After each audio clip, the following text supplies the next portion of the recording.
Hello, I'm Charlie Brooker and you're watching Election Wipe, a programme all about the campaign that's been happening. A campaign that's included things like this.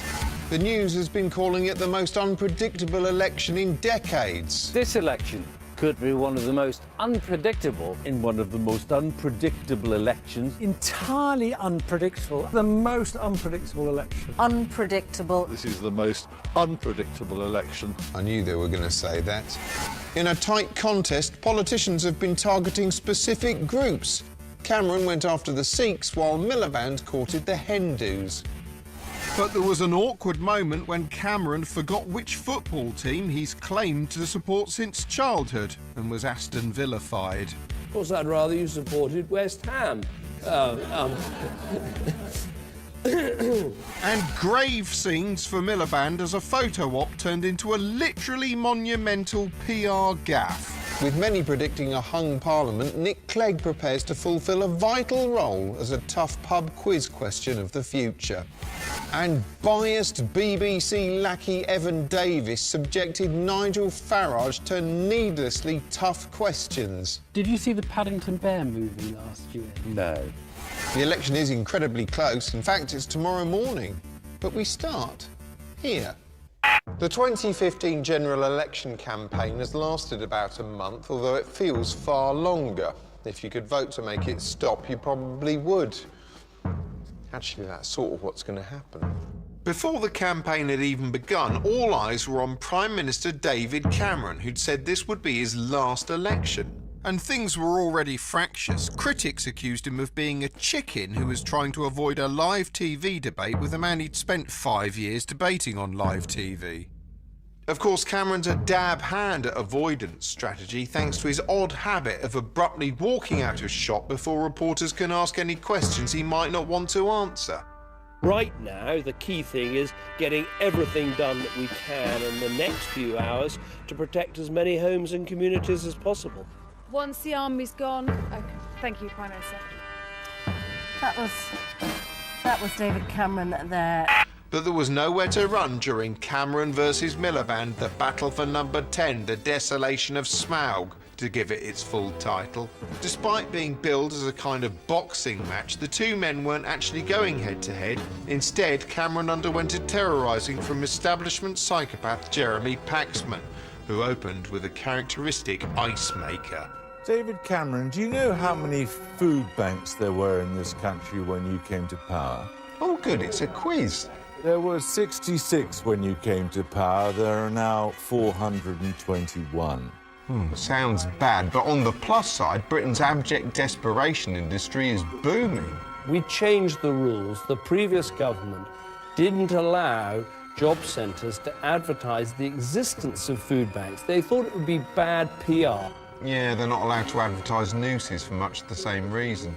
Next, Silver Fox torture chamber Paxman cornered the PM on 0 hours contracts, and Cameron tried to wriggle out with a zero content answer. I'm saying there are 700,000 people on 0 hours contracts. Could you live on one?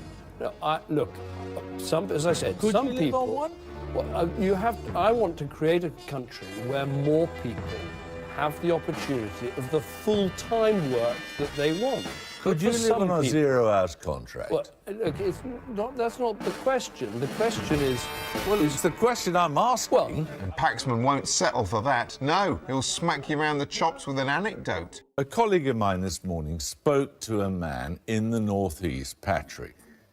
He walks 4 hours to and from work. When he gets there, he doesn't know whether he's on for 1 hour or 2 hours, or if he's lucky, longer, and then he has to walk home again. To be fair, he does work as a shoe tester.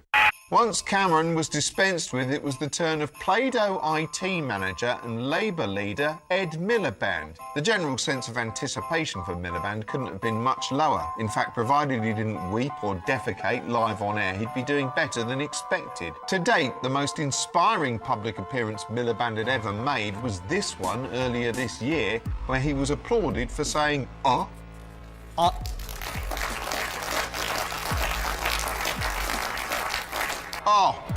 stirring stuff. And even that soaring rhetoric wasn't enough to counter the general image of him as a spod and a dweeb and a weed and a nerd and a spod again. Many said it was hard to imagine him standing in front of number 10, even when they saw him standing in front of a number 10.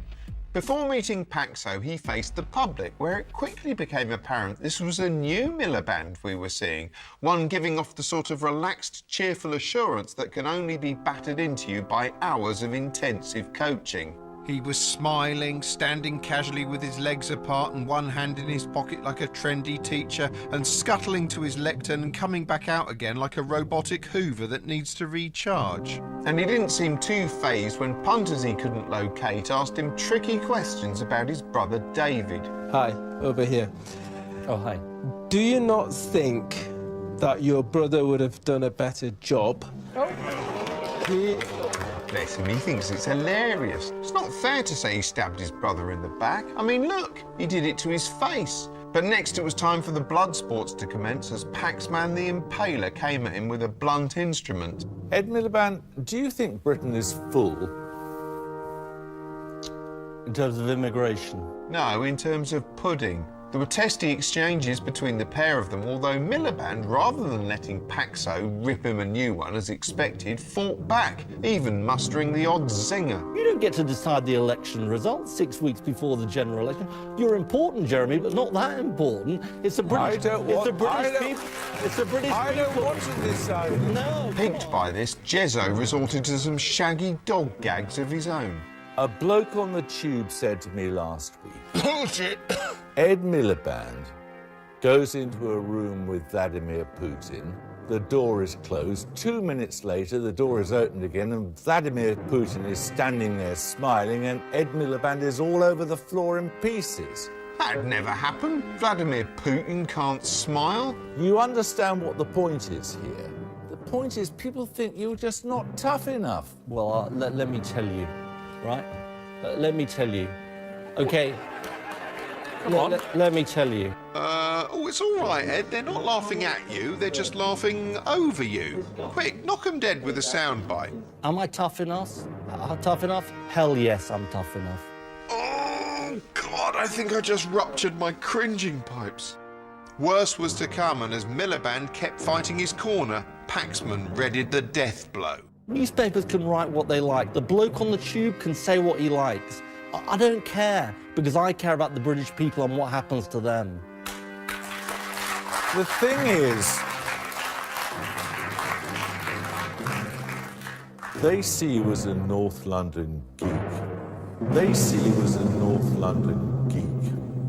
Wait a minute, how did we get here? Surely the relationship between politicians and TV wasn't always this overtly hostile, was it?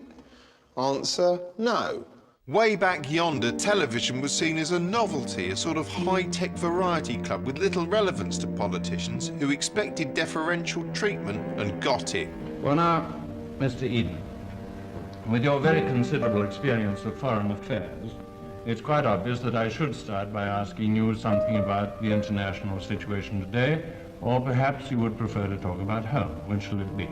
But this cosy relationship changed when the launch of ITV heralded ITN News, which ripped up the establishment rulebook on political reporting and made a star of the abrasive Robin Day. Will you please get out of the way of my camera? In 1958, Day interviewed Prime Minister and footballer Harold Macmillan and asked him a question which seems mild by today's standards, but at the time was seen as outrageous.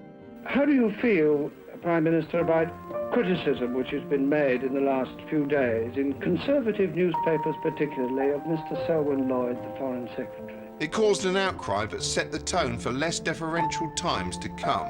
In the 1960s, the Profumo scandal tarnished the public view of politicians, and the concurrent TV satire boom made them wider targets for mockery. The power balance between TV and politicians was shifting, and some political figures seemed openly affronted by the change in tone. Try and turn it into a party issue is really beyond belief contemptible. Do you feel that those who've spoken out, the bishops, the Times, and so on, have tried to turn it into a party issue? I think you have. Thank you, Lord Hill. Politicians gradually learned to accept that what you said on TV wasn't as important as the way you came across, and as a result, they became more polished. Confronted by slicker opponents, the interviewers were forced to up their game to try and unsettle them. In Robin Day's case, that meant becoming even more abrasive. But why should the public on this issue, as regards the future of the Royal Navy, believe you, a transient, here today and, if I may say so, gone tomorrow politician, rather than a senior officer of many years ago? I'm sorry, I'm fed up with this interview. Ridiculous, Rob. Thank you, Mr. Mott. And as interviewers got more aggressive, politicians got more evasive. I was entitled to be consulted. Did you threaten to overrule I him? was not entitled to instruct Derek Lewis. And Did the you truth threaten of, to overrule the him? truth of the matter is that I did Threaten not to overrule him? I did not overrule Derek Did you Lewis. threaten to overrule him? I took advice. As the two frustrated sides repeatedly locked horns, the relationship grew ever more competitive and sour. What on earth are you But talking about? Do let you me want to finish. address the question or not? Let me finish. You called me an attack dog because I've got a Glasgow accent, and I find It's nothing that to do with objectionable. having a Glasgow accent. Well, Who's mentioned anything about a Glasgow accent? Jeremy- Can we get on to the substance? yes, if you stop insulting people. Eventually, almost all political interviews came to resemble two people trapped in a loveless marriage, bickering on their way home from a shit dinner party. I'm fed up with you telling me what I think. I don't care what you're fed up with. I don't care what you're fed up with. And this year's election coverage hasn't been any less frosty.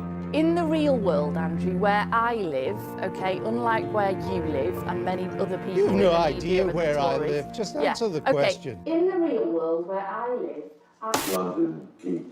And that brings us back to where we were. London geek. They see you as a North London geek. Who cares? Of course, MPs are used to getting a rough ride on TV, which they also will, incidentally, throughout this show, because for the sake of even-handedness, I've got to be horrible about all of them.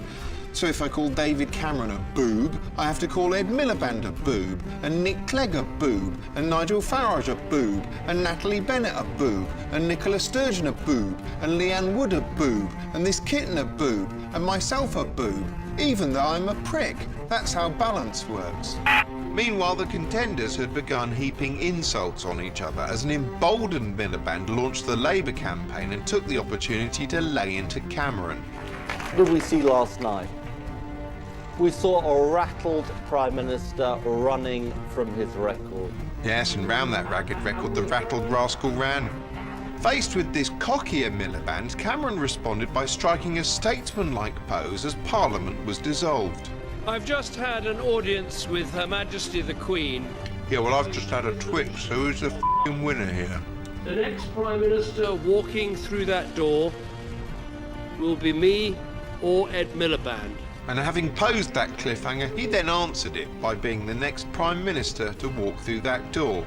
So far, the focus had been on Cameron and Miliband, but we no longer live in a two-party system, or a three-party system, or even a system. We may well be heading for a hung parliament. But how would that work? Well, here to make some sense of it is Philomena Kunk. Over to you, Philomena. Thank you. I'm in a sort of PlayStation House of Commons, which you can see, and I can't because it's all green where I am.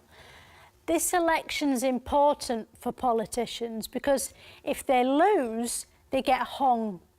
And it's all about winning seats, which is weird because, as you can see, they're actually benches. The important bit's that white dotted finish line down there. Basically, when the votes come in, they sit in rows like a school photo until there's enough of them to go over that line. So if the Tories do brilliantly or breed and make loads of new blue flavour MPs, it might look like this.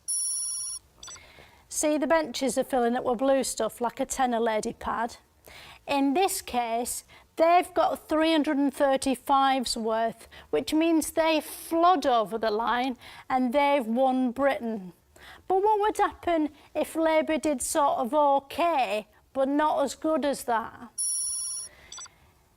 See, that's not enough to get them over the winning line, and apparently they're not allowed to just shuffle along, sort of spacing their bums apart along the benches so they are over the line. Instead, they have to borrow MPs off other parties. So, say they nicked 25 Liberal Democrats. That's something, but not enough. So they might have to get some SNP people in, like they've promised they definitely won't. And that does take them over the line, and the SNP and Lib Dem colours are so similar, they'd probably get on. The Tories and UKIP don't want that to happen, but the ones who'd be most angry are the Greens, because the benches were green to start with before all the other colours came in. So they were winning by 100%, and now they've been left with fuck all. But that's democracy. Anyway, it doesn't matter what happens in here. It's outside in Great England Kingdom where the politics actually happens. And apparently if I do this with my arms, I'm outside now. Has it happened? Has it happened yet? Has it happened? Has it? OK. Just nod next time. So I'm standing outside on Britain, but it's not real Britain, it's sort of jigsaw Britain. Oh, I can see it on the monitor. It's like being Godzilla or that illegal weatherman. Actually, I don't want to fall over the edge. I'll just take a few steps forward. Anyway, what happens next is some column tower things come up out of the ground, which is exactly what happened in the 2010 election. These columns aren't really there, although it looks like they are there because I've walked behind them. So this is basically like the Matrix. It's mental. And there's also this one, which is more sort of glassy and fragile and has numbers everywhere. And as you can see, there's literally no point trying to make any sense of it. It's that complicated. Anyway, that's all with the graphics. So it's back to you, Mr. Brooker, if you can hear me from wherever you are. Thank you, Philomena. Well, as you can see, it's quite complex. So to help you make up your mind, there were some multi-party debates. Sorry. 7 party leaders go face-to-face, live, in the ITV Leaders' Debate. The 7-way ITV mega debate was essentially a colourful reboot of Borgen, presided over by Julie Etchingham dressed in the style of someone about to extol the virtues of Oral-B Pro-Enamel. All the familiar suspects were present: Eddie Milbank, Sea-Leg, Admiral Akbar and Davcam 2000, situated near the exit in case he felt the urge to abruptly walk out of shot as per usual. But there were also 3 comparatively new faces, female faces, that belonged to women. One such woman was Natalie Bennett, all the way from Sydney, representing the Green Party. Not sure how she got here from Australia. I hope she f***ing walked. We know we must take real action on climate change, the biggest threat facing us all. Other parties trade in fear. Fear of immigrants, demonising people on benefits. To be fair, you just told me to be scared of weather. Then there was Leanne Wood from Plaid Cymru. Prior to the debate, as Channel 4 News ably demonstrated, Leanne Wood wasn't very well known, even amongst the population of the Welsh town of Bangor. Do you know who that is? I haven't got a clue. I haven't got a clue. No. An actress? But now, here she was on primetime TV, her specialist subject, mentioning Wales. Plaid Cymru can win for Wales, but we can only do that with your support. I'm asking you to support Plaid Cymru, the Party of Wales, to make our communities in Wales as strong as they can be. In Wales? Please support Plaid Cymru to make Plaid Cymru Wales's voice in Westminster. And when? Finally, there was the SNP's nice mum from a sensible biscuit commercial, Nicola Sturgeon, a woman trapped in a forced marriage she temporarily has to pretend is tolerable. My message to people watching in England, Wales and Northern Ireland is one of friendship. The sort of friendship you treasure so much you want to annul it. Many remarked that the format resembled a game show, but it actually felt like 7 game shows all happening at once, specifically Total Wipeout, Pointless, Blankety Blank, Robot Wars, Are You Smarter Than a 10-Year-Old, The Great British Breakup and the Immigration Game. The debate certainly helped potential voters make up their minds by providing a much-needed platform in which differing political views could be aired clearly and coherently and all at the same time. No immigration. I want to come back on that. Choice. This is the second time. Thank you, This is the David second Cameron. time in this debate. Can I answer the Syriac question? I want to come back. I want to come back to direct. Thank you, David Cameron. Well, that settles it. One person who made a splash was Nigel Farage. One of the best bits was when Nigel Farage pointed out how much it costs when foreign people come over here with HIV smuggled inside them. There are 7,000 diagnoses in this country every year for people who are HIV positive, which is not a good place for any of them to be, I know. But 60% of them are not British nationals. It got a sort of negative response, but I don't think he went far enough. I mean, foreign HIV people are expensive, but I bet asylum seekers with cancer cost even more, the bastards. And that Pakistani schoolgirl who got shot in the head by the Taliban, shitload of surgery she got out of us. How much did that cost? She didn't even offer to pay it back. She's too busy swanning around the world giving speeches to the UN. Jammy cow. Immigration is one of the key issues of this election. As the news has made clear, everyone's talking about it. Can you put your hand up if you think that immigration is the most important issue here? The news strives to present a balanced take on immigration at all times, which often leads to bland and uniform coverage. That's the problem with immigration reports, they all look the same. And here to prove it is generic reporter Emily Surname, with every news report on immigration ever. A beefeater, afternoon tea, the White Cliffs of Dover.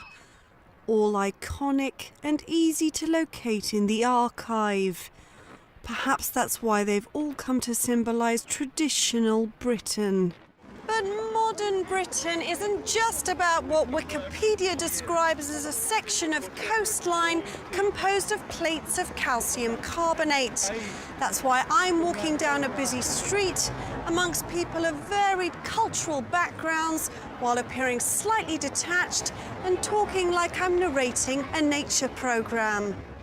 Immigration didn't start with these West Indian immigrants in the 1950s, but since these are the earliest pictures available, TV reports on immigration sometimes do.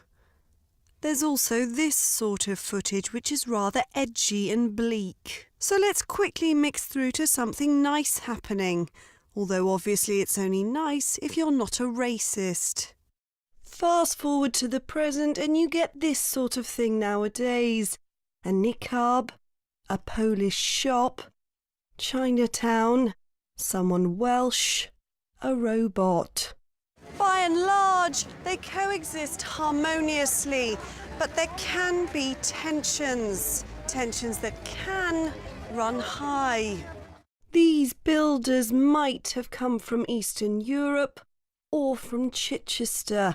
It's impossible to tell without asking them, which I don't have time to do because I'm about to mix through into an impressionistic montage overlaid with data too dull to take in.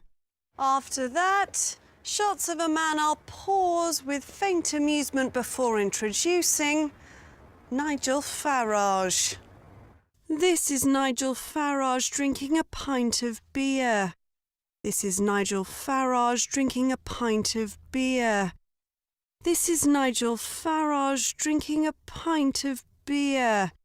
And this is Nigel Farage laughing and drinking a pint of beer. David Cameron isn't drinking a pint of beer in this shot. Instead, he's walking and looking serious. Ed Miliband seems happier in this shot, in which he also isn't drinking a pint of beer. These men are drinking a pint of beer, and this one looks more stereotypical than the other, so I'll ask his opinion. Because ultimately there's too many of them, there's just too many. I mean, we can't even be English anymore, there's no point. Despite my patronising nodding, not everyone agrees. Something I'm going to illustrate for balance, although I'll pick a white person to do it so you don't think they've got a vested interest. Well, I just think anyone who talks about immigration as being blatantly racist. While some just don't know what to think. Yeah, I don't know what to think, to be honest. Whatever your views on immigration, there's no denying it's been mentioned during this campaign. And whenever it's mentioned, people are talking about it. In my case, talking without expressing any opinion, because that's balance.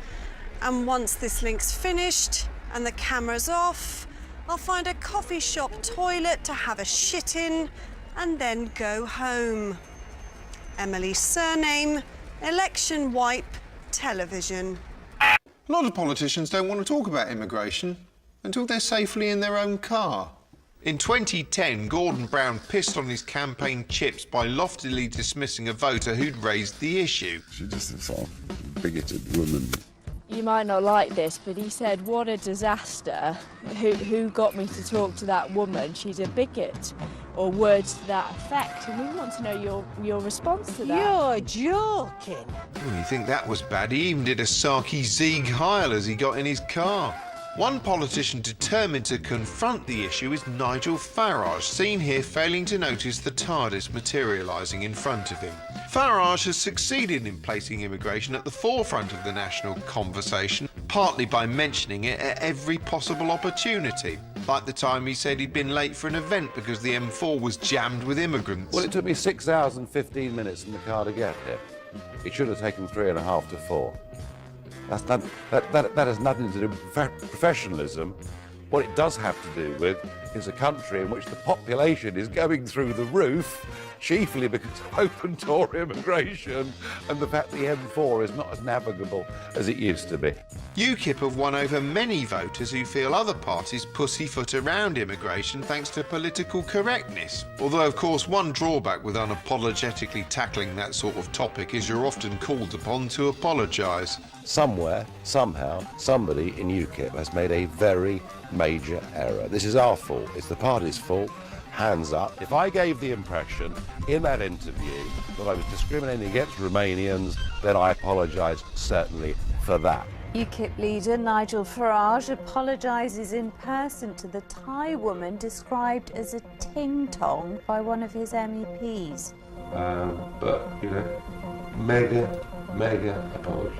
Love or loathe Farage, he's a character, and having character is like gold dust to politicians. That's why they go out of their way to fake it. There's a phenomenon in robotics known as the uncanny valley, the point at which a bot looks human, but not human enough to be anything other than eerie. And that effectively describes how many feel about the bulk of contemporary politicians, that there's a whiff of the bland uncanny valley about them. By comparison, Farage is full of life, quaffing a pint, guffawing, wearing his trademark coat, checking the White Cliffs of Dover are still there. The combination of a big issue and a big personality has made UKIP a big deal, although their campaign hasn't always gone to plan. There were awkward poster reveals, a UKIP pledge card, which is simple and informative, but let's be frank, it's clearly too big to carry in your pocket, and there were protests, which meant on one occasion Farage had to smuggle himself into his own event. A bit like an illegal immigrant. His driver saw these people, went round the side, and Mr Farage went in that entrance. And he had to answer questions about the polls. But you know something? I'm not sure I take these polls very seriously. They're all over the shop. Yeah, but they don't call it a shop. They call it a Polski sklep. Throughout this campaign, there was talk of a sturgeon surge, turning the SNP leader into a sort of tartan Kardashian, posing for so many selfies she must have appeared on more phones than Doodle Jump. You remember Doodle Jump? This was good news for the SNP and anyone with a warehouse full of spare I Agree with Nick merchandise that had been knocking around since 2010, which could be easily updated with a minimum of effort. Yes, last time we had a general election, Nick Clegg was Nicola Sturgeon, so to speak. Back then he seemed different, refreshing, one of us, not one of them. I believe it's time to do things differently. I believe it's time for fairness in Britain. I believe it's time for promises to be kept. Should have promised to break some promises, then he'd have been fine. But then came the blunt reality of coalition and compromise, and soon the Lib Dems broke their pledge on tuition fees, a development which led to a light outbreak of rioting and much personal derision for Clegg, the only man who seems to get less attractive the more power he gets. Soon Golden Boy was on TV with a new message that sounded like a sorrowful voicemail from a remorseful ex-boyfriend. There's no easy way to say this. We made a pledge. We didn't stick to it. And for that, I am sorry. You're not promising you're sorry, are you? I will never again make a pledge unless as a party we are absolutely clear about how we can keep it. Hang on, did you just promise not to make a pledge? Because my logic glands can't handle this. Anyway, fast forward to now, and the Lib Dems launched their manifesto in a trendy art space. This time around it contained no rash promises, which doesn't sound very promising. They are making claims about eliminating the deficit and splashing money on the NHS, but the Lib Dems' chief pledge, OK, promise, is to provide stability. Someone is going to hold the balance of power on the 8th of May, and it won't be David Cameron or Ed Miliband. But it could be... Keira Knightley? Nigel Farage. Close enough. It could be... Mr Bump? Alex Salmond. Bit more likely, I suppose. Or it could be me and the Liberal Democrats. Oh. Can I have Mr Bump again? What the Lib Dems are chiefly offering is a chance to temper the other party's extremes. There'll be the blob of sour cream that cools the hot chili, the spoonful of sugar that helps the medicine go down, the lube on the broom handle. Every Liberal Democrat MP makes Labour's reckless borrowing less likely. Every Liberal Democrat MP makes George Osborne's ideological cuts less likely. No likey, no likely. The Liberal Democrats will add a heart to a Conservative government and a brain to a Labour one. And a prick to either of them. The question really is whether voters will think the Lib Dem pledge to counter extremity is a tepid offer or a shrewd and useful one given the uncertain game of political pinball we're facing. And of course it depends on whether some voters can overcome their bitterness with Clegg himself.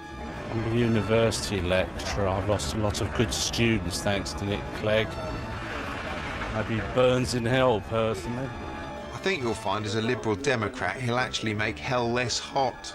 Speaking of hot, smouldering Ed Miliband was busy drawing battle lines by announcing a clampdown on non-DOMs. The next Labour government will abolish the non-DOM rule. Of course, one danger of clamping down on ultra-rich non-DOMs is the country might lose money if some of them go and live abroad like they're already pretending to. By highlighting non-DOMs, Miliband was trying to paint the Conservatives as a party of privileged elitists, something he probably learned to do while growing up in Primrose Hill, or at Oxford University, or the London School of Economics, or Harvard, or the Treasury. But while Labour wanted to discuss the mega-rich, the Tories were fixated on mega-death in the form of the Trident nuclear programme. Trident apparently helps keep Britain safe in the way only a terrifying arsenal of devastating nuclear warheads that can be fired in anger or error at a moment's notice can. It's kept up in Scotland because that's closer to Moscow than London is, so if we had to nuke Russia, the missiles would have less distance to fly, which is good for the environment. I'm surprised the Greens are against it. The SNP are also against renewing Trident. They'd prefer to spend the money on something more useful, like a giant white flag. Labour want to keep Trident, but the Tories said Ed couldn't be trusted with it. We've already seen with Mr Miliband that he'll do anything to get into power. We saw that when he fought his own brother for the leadership. Still, a contradictory picture of Miliband was emerging from his critics. On the one hand, he was a nerdy weakling, on the other, a backstabbing ladies' man. I haven't found a villain this hard to understand since Bane from The Dark Knight Rises.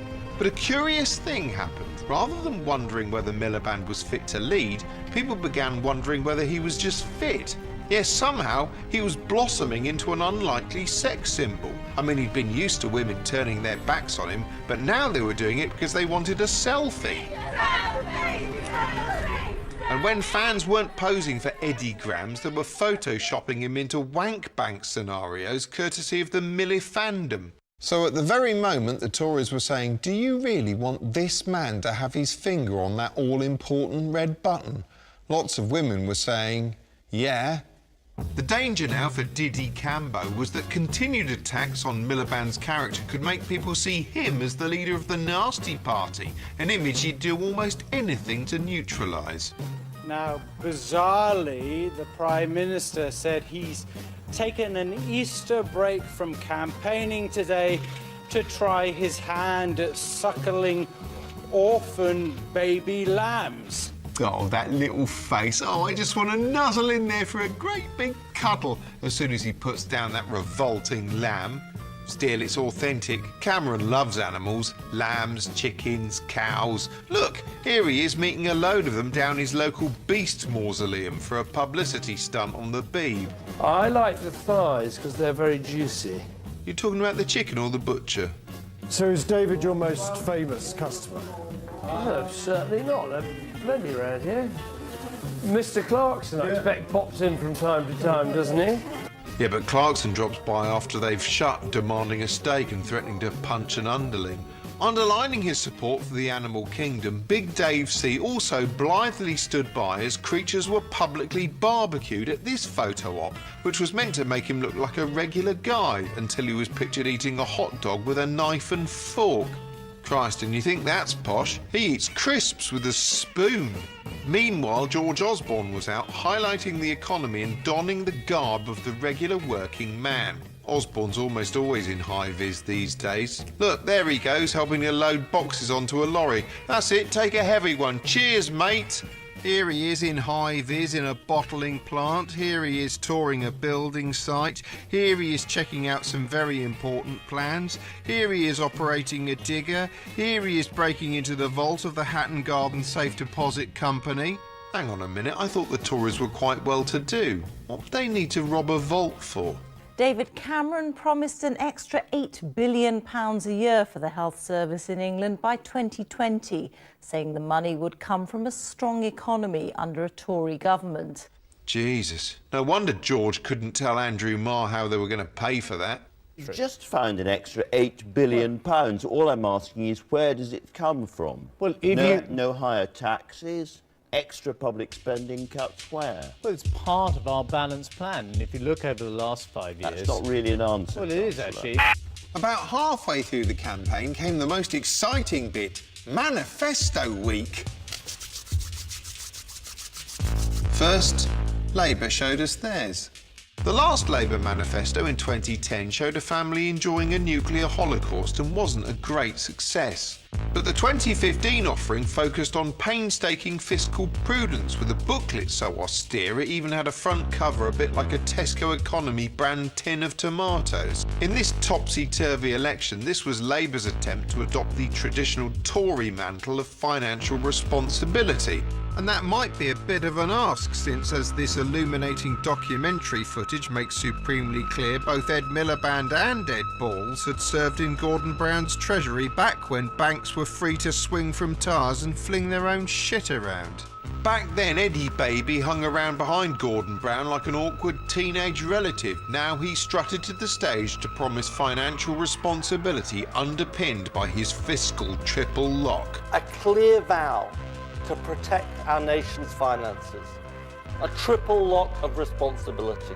Actually, that triple lock phrase seems sort of familiar. Maybe he swiped it off David Cameron, who used it back in 2007. So we propose a new triple lock on stability. Typical Labour, always borrowing. Next, it was the Tories' turn. Their manifesto resembled an insurance document, but somehow even more boring. The bacon-faced Bullingdon Borg clonked into position in front of a backdrop designed to make him look like he was trapped in an inspirational poster and promised voters a good life. The next 5 years are about turning the good news in our economy into a good life for you and your family. Thereby evoking visions of the charming BBC sitcom of the same name. So presumably in Cameron's Britain you can look forward to a lifetime of scrabbling around in mud with pigs in the back of your garden while rich neighbours snoot down their noses at you. The big sexy policy announcement was a plan to give tenants in housing association properties the right to buy their homes. The next Conservative government will extend the right to buy to all housing association tenants in our country. Critics immediately claimed this would actually lead to fewer affordable homes. But look on the bright side. At the moment, only the fortunate few are rich enough to buy houses, which isn't fair. But if we end up with fewer affordable homes, then no one will be able to afford to buy houses, and that's a level playing field, which the homeless can build houses on. Cameron then finished with a little rhyme. Let us not go back to square one. Let us finish what we've begun. Oh, he's a poet and he doesn't know it, because robots can't process poetry. Anyway, despite their differences, all three of the trad parties were basically all trying to appeal to the little guy. The average schmo. Common people. Common people. People. That's who they want to represent. People. Yes, the Conservative Party, the real party of people in our country today.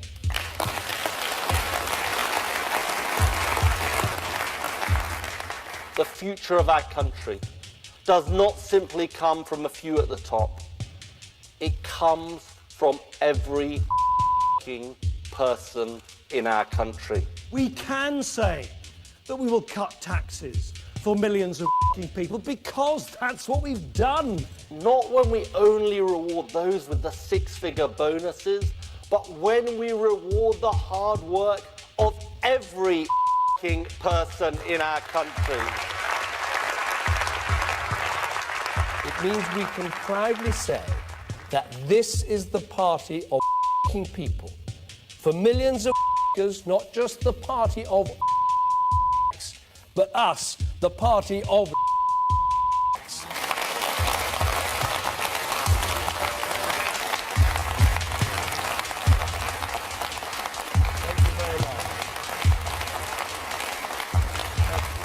Meanwhile, the Green Party, motivated by a cynical and ugly desire to safeguard humankind's very existence, launched their manifesto at an event in Hackney.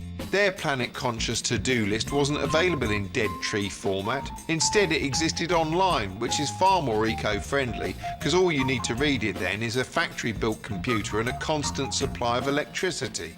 The Greens are concerned that thanks to climate change, there soon might not be any clouds for them to keep their heads in, while the other parties protect their heads from environmental catastrophe by burying them in the sand. But at the Green Manifesto event, there almost seemed to be more discussion of economy than ecology. At the heart of this manifesto is a vision of a fair economy. That fair economy demands the end to austerity.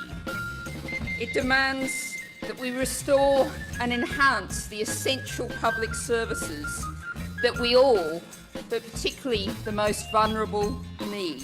Fascist!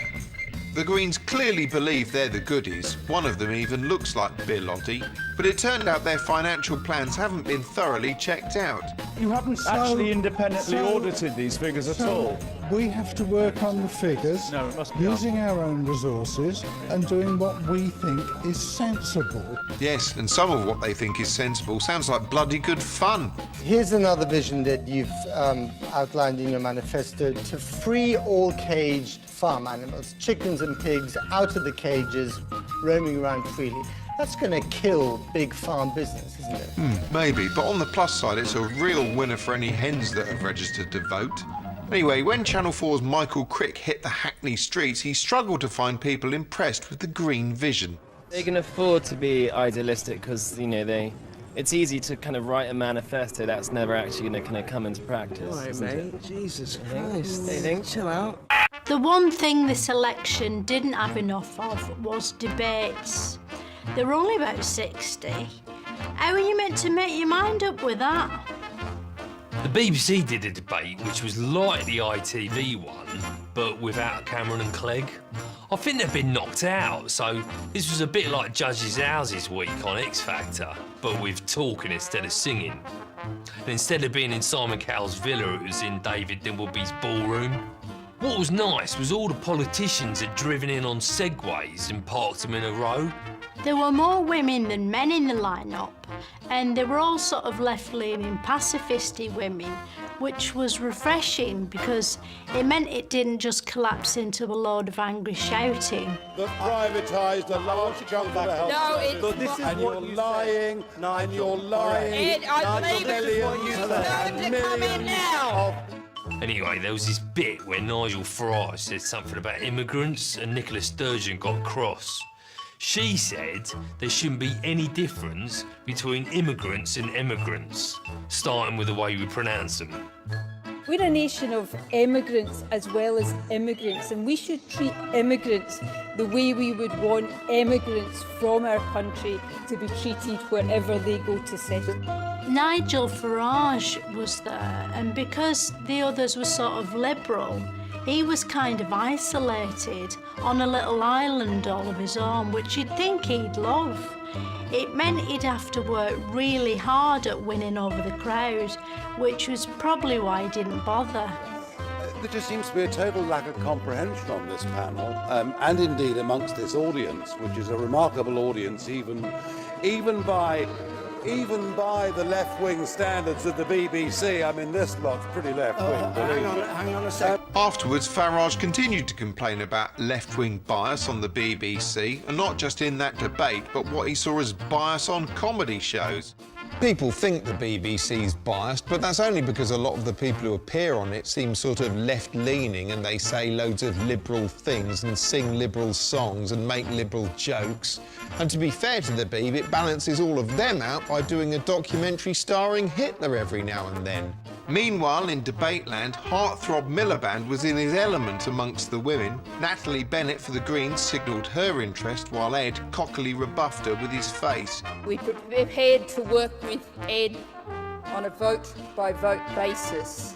Then Nicola Sturgeon offered him a full relationship if he made a few changes. That's my offer to Ed Miliband. If he's prepared to be better than the Tories, then I'm prepared to work with him. Oh, you better shape up, because she needs a man. And her heart is set on... I've got fundamental disagreements with you, Nicola. Oh God, he's playing hard to get. Don't turn your back on that, Ed, and let David Cameron back into Downing Street. Oh no, Nicola, look, here's the situation. It's a bit like a rom-com, this, watching a couple bicker when you just know they're going to end up in bed together. Afterwards, the world was abuzz about potential romance betwixt Ed and Nicola. Everyone loves a will they, won't they story, and this was no exception. Lorraine Kelly asked Ed why he was being such a commitment phobe. Why have you ruled that out? Why do you keep saying we're not going to do it? We've got fundamental differences. While Kay Burley prodded Nicola by telling her Ed's just not that into her. We heard from Mr Miliband. He made it clear that he's not interested. Meanwhile, stern parent David Cameron reckoned the faintest whiff of romance was bad news for everyone. It might be a match made in heaven for them, but it is a match made in hell for the British economy. The topic got camel toe so crotchety it even exacerbated his chronic walking away condition. There'd be a constitutional crisis, and constitutional chaos is what he said, and for once Gordon Brown was right. Where are you going? Come back and help if it's so f***ing serious. For centuries, the English and the Scottish have been friendly neighbours, apart from the occasional massacre or ingrained, indelible, deeply held grudge. But recently, that's gone a bit wonky. Last year they had this referendum to see if Scotland should become a real country like Alaska or Westeros.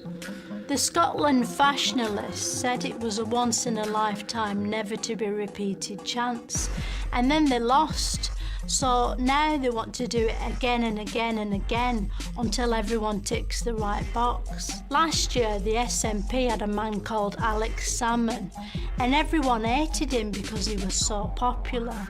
So this year, Scotland sent a woman to do the elections. A few months ago, no one had even heard of her.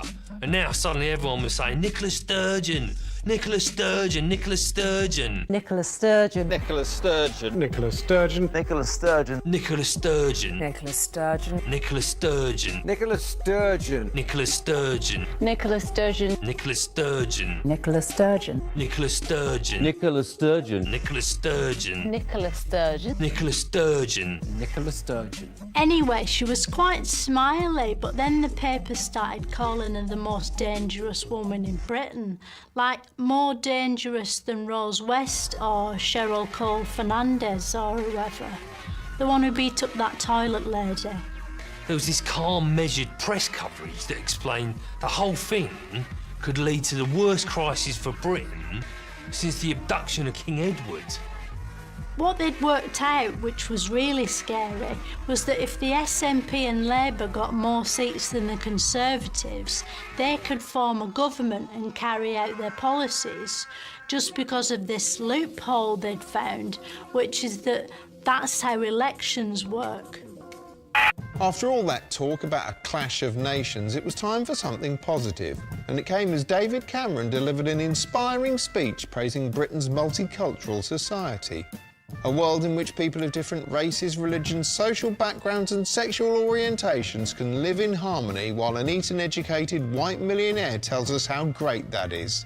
But his inspiring message was somewhat drowned out by an awkward faux pas. Where you can support Man United, the Windies and Team GB all at the same time. Of course, I'd rather you supported West Ham. Yes, Cameron claimed to support West Ham, whereas he used to claim to support Aston Villa. When called on it, he explained quite simply what had happened. I'm a Villa fan. I don't know what happened to me. I must be overcome by something this morning. But there we are. These things sometimes happen when you're... Pretending to like Aston Villa?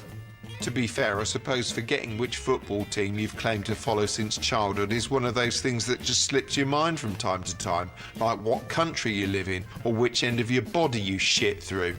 Cameron's football gaffe was a rarity in what was a notably risk-averse campaign. Everything felt stiff and controlled and familiar. The leaders made like Disneyland mascots and posed with kiddie winks or stood around pointing like finger salesmen. Ed Miliband took to standing behind a statesman-like lectern wherever he went. It was supposed to make him look outstanding in his field, even when he was just outstanding in a field. Almost all the leaders were regularly seen standing in front of sycophants holding placards like they were advertising a golf sale. But these enthusiastic space fillers are bussed in by the parties with the actual public kept at arm's length. The speech might have been at a university, but students were kept firmly outside the room. And the party publicity machines didn't appreciate the news pointing this out. How was this organised? It's part of society at university, it's a conservative future. That's some of our, Not allowed. That's some of our young volunteers. Yeah, it's young volunteers, and we've asked them not to speak to the media. Oh, why is that? I say we're not talking to the media. But you're here with your placards and giving visual support. Nigel Farage was one of the few leaders regularly pictured out and about actually meeting the public. That's because he's a man of the people, provided they're already here. Maybe the public were kept away from the others in case they embarrassed them, as they sometimes tend to do. For instance, here we see Labour's Tristram Hunt meeting a young future voter. Do you know who you'd vote for? UKIP. You'd vote UKIP? Very good. Why is that? Like get all the foreigners out of the country. Meanwhile, David Cameron got melodically abused by a ukulele-toting class warrior.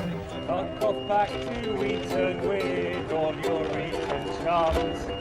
Fuck off back to Eton. Fuck off back to Eton. Journalists too generated several awkward moments. You're standing in front of a placard that says ban exploitative zero-hour contracts at an event set up by people who are on zero-hour contracts. Aren't you the hypocrite?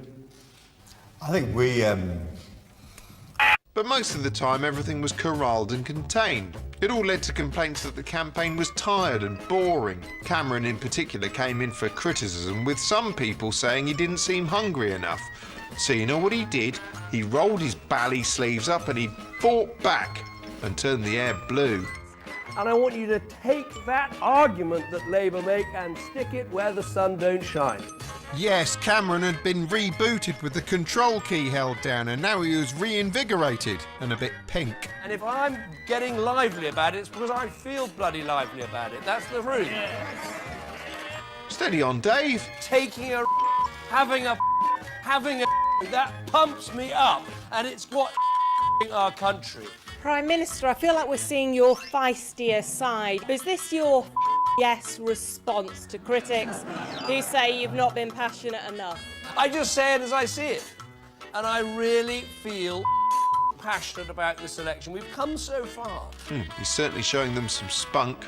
These supporters were lapping up this pumped-up Prime Minister. Meanwhile, eyebrows were raised when a radical millionaire lady killer who's convinced many not to bother voting at all met Russell Brand. Just like one of Russell Brand's movies, this. Get Him to the Geek. Sitting in Russell's one opulent kitchen with a tap so huge it looks like a piece of machinery from a milking shed, the two men crossed swords. Brand established his credentials by claiming little meaningful change had happened since women got the vote back in 1928. Since then, since suffrage, since the right of women to vote, what has meaningfully occurred? That's totally wrong. Go on, mate. Well, look, workers' rights, a national health service, a minimum wage. Yeah, but apart from that and seeing us through World War II, what else? Miliband stood up for little political guys like him against the big brand name, employing odd gestures and weird hand moves to underline his points. And it soon became apparent that Russell was rubbing off on Miliband, not like that, but in the way he started dropping his T's and saying, "Gotta this." First of all, you got to do it internationally. Yeah. And gotta that. And that is hard, yes, but you got to do it.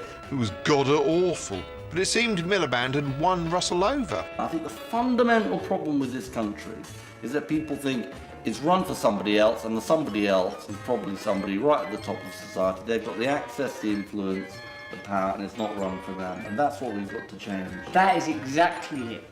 That is exactly it. Sounds like he's won that vote you don't believe in. But David Cameron didn't seem very impressed. Russell Brand's a joke, all right? Ed Miliband, hang out with Russell Brand. He's a joke.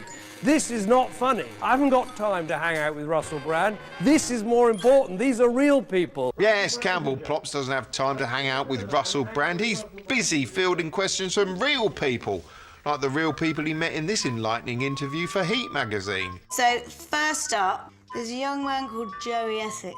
Hi David, it's Joey Essex here. What are you saying? I just want to ask you a quick question. If you had to be an animal for the day, or for a lifetime, what would you be and why? Question mark. I think you ought to be something at the top of the food chain, I guess. What, like a human being? Dave also took questions from Alan Carr. What's your Dave? It's Alan Carr here. And Charlotte off Geordie Shore, who was having a shit. Oh, hi Dave. Sorry you've caught us at a really awkward time. I'm just on the toilet. Poor, I'd give that question 10 minutes if I were you. Steph and Dom from Gogglebox. I love them. Hi. Hi there. Stephen Dom here from Gogglebox, and this is our question for the Prime Minister, David Cameron. Afterwards, Russell Brand made a glaring U-turn, endorsing first the Greens, then Labour, albeit a bit too late for any fans who'd torn up their voter registration cards for his approval. But what if everyone tore up their cards and nobody voted for anyone? What would that look like?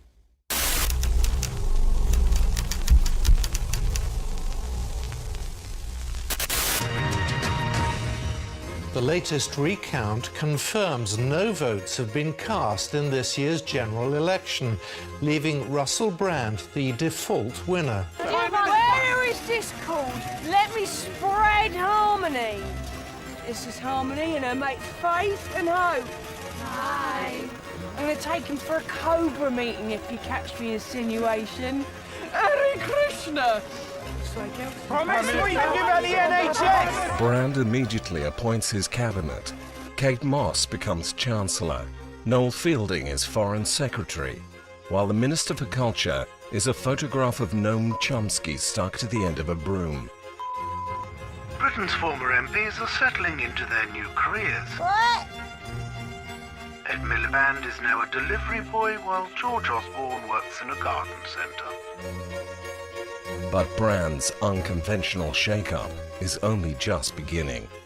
Prime Minister Brand today closed the London Stock Exchange and abolished money. We're no longer mentally caged by these capitalist sick notes, these illusory IOUs, these paper shits. Well, obviously, the abolition of money changed the face of the city. Banks shut down, buildings stood completely abandoned, and without financial workers keeping the concrete dry by walking back and forth from their desks to sandwich shops and so on, the city quickly began to return to its natural state. Within a week, there was ivy completely covering the exterior of the Gherkin, gazelles grazing on the former floor of the stock exchange. It was really all quite serene if you ignored the massive food riots taking place the length and breadth of the country. There seems to be no end to this rioting, and of course there's nothing in the shops, which is making the looters particularly angry. As Britain burns, Prime Minister Brand is otherwise engaged doing a press junket for Get Him to the Greek too. An odyssey, if you will. No, Britain's on fire. What's that, mate? His promotional obligations complete, Brand heroically insists on watching footage of the rioters. Oh, that is beautiful. Inspired by their energy, he decides to join in. The rioting continues unabated for another 72 days. 89% of the country is in ruins. Desperate officials arrange for a state visit from Vladimir Putin, who is offering the UK a bailout deal in exchange for leaving NATO and establishing a Soviet missile base. I'm going to go in there and appeal to him on a human level, see what his face does. Prime Minister! Prime Minister! Prime Minister! What, mate? Disaster strikes 5 minutes into the negotiations when Brand has sex with Putin's 23-year-old granddaughter in a corner of the room. Within hours, Putin flies home and orders an all-out nuclear attack on Great Britain. As missiles race towards a defenseless UK, Prime Minister Brand delivers a final address to the nation. Obviously, this nuclear attack ain't ideal. And I'm sorry that your kids are going to burn to death in your arms and all that. But on the other hand, reality is just a construct. So don't think of it as losing your existence, but gaining the ultimate freedom. Sayonara, peace out. As the first warhead detonates over central London, the initial blast is drowned out by a collective sigh of relief from the population below. And then Brand's Britain is destroyed. TV loves to poke a mic at people and ask them what they think, although the results aren't always encouraging. For one thing, you sometimes get people who just don't care. Personally, I don't really vote anymore. To be honest, I don't really vote. I know nothing about politics. Completely wrong person to be asking about that. OK, who are you going to vote for? Probably UKIP. Or don't know much. Evan Bansi in charge of the so The Labour Party, yes. The budget? Who's in charge of the budget at the moment? No, that's George Osborne. Which party is he? Or don't know anything. Do you think manifestos are important these days, or do you think that people already know what's going to happen? I really haven't got a clue what a manifesto is. Or you get people who hate all politicians. When I hear any politician's name, all that goes through my mind is rip-off. Or you get people who don't make sense. My buttocks are smooth, my mind is clear. Vote UKIP. During the campaign, we have been hearing from voters across the UK who've been telling us what's important to them. Tonight, the views of a Manchester taxi driver. When TV's not out vox popping, it's patronising people by making a little film all about what they think, thereby gaining a crucial insight into the real issues facing our nation. Potholes, they're a real big problem. I drive and I'm concentrating on missing a pothole. I don't want to ruin one of my tyres or do something to my suspension. So we need to sort the roads out, we need to sort the potholes out. The thoughts of Steve Radin there in Manchester. So far, the main leaders had chiefly been surrounded by supporters or celebrities. Basically, they've had less contact with the public than that nurse who got Ebola. But the last live TV event pitted them against a whole room full of public. And it turned out the public flipping ate them. First, Aston Villa denialist Cameron met a fan. I'm sorry, but I just think you're either deceiving the British public or you know exactly what you're going to do, but you're refusing to give specifics. As the event went on, he started to perspire. Jesus Christ, he's sweating so much he looks like he's laminated. Next, besooted woodland creature Ed Miliband tried to win the crowd over by adapting his catchphrase into the much shorter w.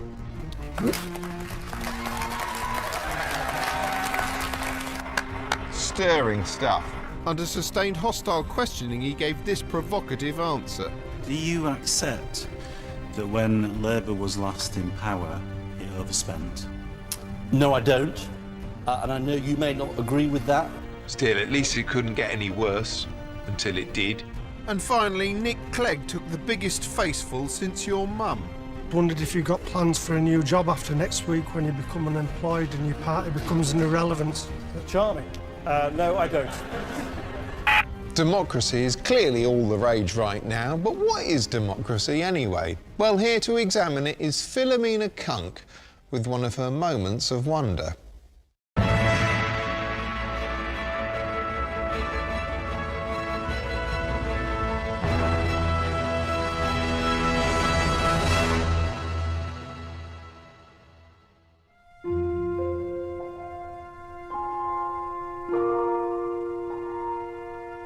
All of nature, apart from maybe daisies and waterfalls, is a brutal struggle for power. These horse monster things are using their wooden headsticks in a primal battle to decide which of them should be in charge. The winner will become king of the herd. The other will probably have to leave and find work as a different sort of animal. Unlike animals, we don't have to fight to decide who's in charge. Instead, we do a vote that would be pointless without something called democracy. Democracy was invented in ancient Greece by the ancient Greeks, probably after a vote. It's hard to imagine that this was the beginning of democracy. So to help you imagine, we've got 2 actors in expensive costumes and some other people in trainers and sheets slightly out of focus. Just like other Greek inventions like thick yogurt, sodomy and triangles, democracy has taken the world by storm. Someone who didn't agree with democracy was Adolf Hitler. Hitler didn't have much to do with democracy at all, but people do like watching documentaries about Hitler, so we've put him in. which is democratic, which he'd hate. British democracy began in Knights in Armour times here at Runnymede, which sounds worse than it is. Britain used to be ruled by a king or queen, just like now, except back then they were treated like a god, rather than a slightly better version of someone off Made in Chelsea. Royal behaviour was total shithouse, until eventually the people rose up and made King John sign the Magna Carta. According to Google Translate, Magna Carta is Latin for cardboard volcano. It was a sort of contract that granted everyone in Britain a democratic voice. Soon, Britain had its own parliament, which could stop the king doing what he wanted by a simple process of cutting his head off. Parliament remains here to this day, in one of the world's most iconic buildings, Big Ben House. To find out more about democracy, I've got an expert here with me. Hello, who are you? I'm Robert Hazel, and I'm Professor of Government and the Constitution at University College London.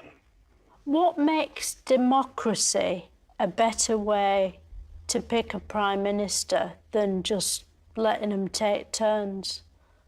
I'm not sure how this alternative system would work, where you say, we let them take turns.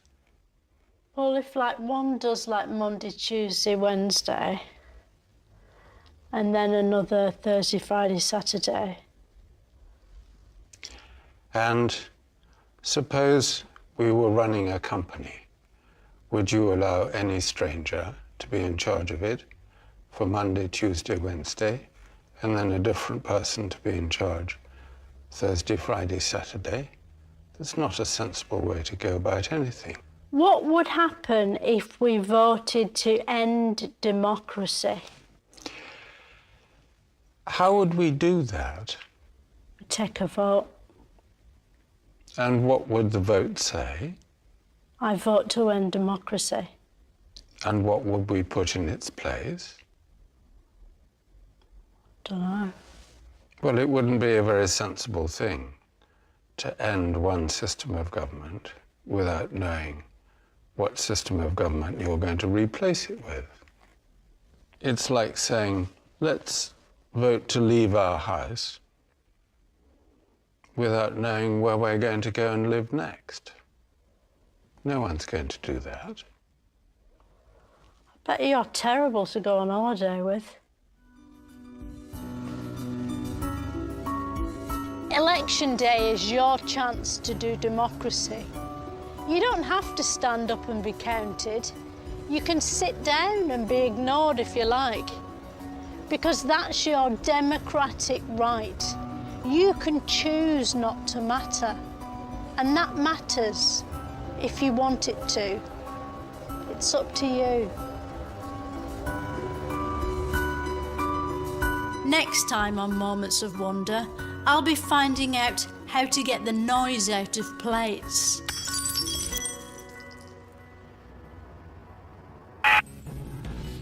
Well, that's all we've got time for. Vote or don't. Until next time we meet, go away. Well, if you are going anywhere, I vote you try BBC iPlayer, where you can catch up on Jack D's election help desk. Or head to BBC Three, where a town of celebrities is in danger with killer new comedy Murder in Successville. Or here on BBC Two, full of fiendish lies, QI is next.